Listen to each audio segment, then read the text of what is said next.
Not every mansion is a palatial 25-room estate. Some are designed with more eclectic tastes in mind. And while they're still amazingly comfortable places to live, any visitor will likely be more interested in the architecture than the couches and beds. Would you live inside this house? Would you live there with a mouse? Don't worry, that's my one and only Dr. Seuss rhyme, but I had to do it because this mansion looks exactly like something the good doctor would have drawn for one of his books. Technically called the Goose Creek Tower, everyone who isn't the owner calls it the Dr. Seuss Tower. How else could you describe this thing? It's a house with another house built on top. Then there's another smaller house on top of the second house, and this pattern continues until there are 4 increasingly smaller houses piled on top of one another. If that's not head-scratching enough, sitting on top of the 4th house is a 185-foot tower. You may be wondering what Seussical masterpiece the designer ripped this house from. The answer is none of them. People don't call it the Seuss house because it came from any particular story. They call it that because it could have come from one. Though if any Seuss character would live here, it would probably be the Cat in the Hat. He could use all that extra tower space to store his giant hats. But what is it used for? Well, according to owner and designer Philip Wiedner, he wants to install a telescope at the top, as well as launch a ham radio station. He wants to call it Radio Free Goose Creek, but I think Radio Free Whoville makes far more sense. Technically, the Seuss Tower isn't finished, not that Wiedner minds. He sees the mansion as less a place to live and more a poem to the sky. In other words, don't expect him to place it on the market anytime soon, but maybe you could convince him otherwise. I will pay $1 million. I will pay you all in ducks. Sorry, Seuss rhyming is simply too fun to resist. Who doesn't love Batman? Besides all the criminals of Gotham, I mean. The Caped Crusader is so popular, it makes perfect sense that somebody designed a mansion based on him. San Miguel's Steve Rude did just that, building his very own Bat Casa. It's a 2-story home with the Batman symbol displayed prominently out front. That said, it doesn't exactly look like the grim and dark Batcave we see in the movies and comics. Rather, this bizarre 1,500-square-foot mini-mansion looks like something out of an art gallery, with wavy white walls that simultaneously melt into one another and attempt to pull itself apart like cheese in a mozzarella stick. This bizarre aesthetic continues as you venture inside. Everything looks like it was fused together, with strange shapes, curves, and hundreds of sculpted branches twisting and dancing together to form a living space unlike any other. It almost looks like you're living in a plaster jungle, no more so than when you're sleeping in a bed built right into the plaster. In that sense, it does seem like you're living in a grand cave, though not the kind that would attract glum martial artists dressed like bats. The Bat Casa is so unique it's become a local landmark, and you can stay there too, albeit briefly. While the Bat Casa is not on the market, you can rent it out for around $90 per night on average. For a place with 3 bedrooms, 2 baths, and the craziest aesthetic this side of an abstract art gallery, that's a downright bargain.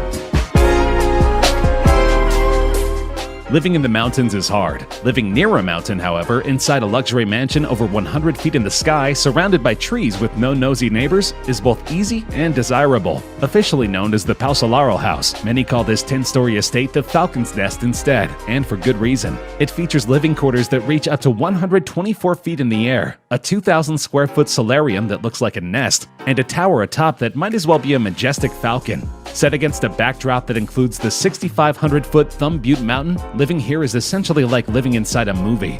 The Falcon's current owners are asking for $1.5 million, which is a fair chunk of change, but whoever pays that much is getting some primo living space, with 6,200 square feet that includes 3 bedrooms and 4 bathrooms, not to mention a main floor with a 360-degree view of the Arizona wilderness below. Plus, the simple fact that you're living in a stylish version of Dr. Wily's Skull Castle, if the Falcon imagery isn't your thing, makes everything extra worth it. If you're a 90s kid who grew up on Animaniacs, you probably think living in a water tower is more a punishment than a luxury. Well, the genius architects behind the Sunset Beach Water Tower in Orange County, California beg to differ. They turned a musty old water tower into a legitimately luxurious spot to live.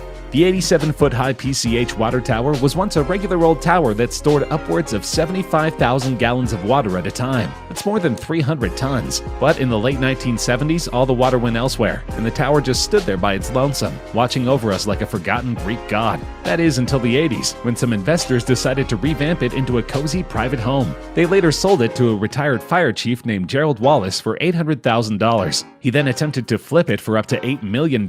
He ultimately settled for $1.5 million, meaning that he still made money on the deal, especially considering he had been renting the place out for a mere $4,000 per week. The inhabitants of this tower get a lot for their $1.5 million. Despite looking exactly like a water tower on the outside, inside you'll find 2,800 square feet of living space.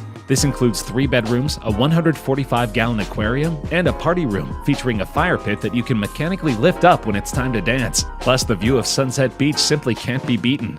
Unlike Yakko, Wacko, and Dot, you won't feel stuck inside this place. Instead, you'll feel like a monarch, looking down on your subjects while enjoying all the finest parts of life.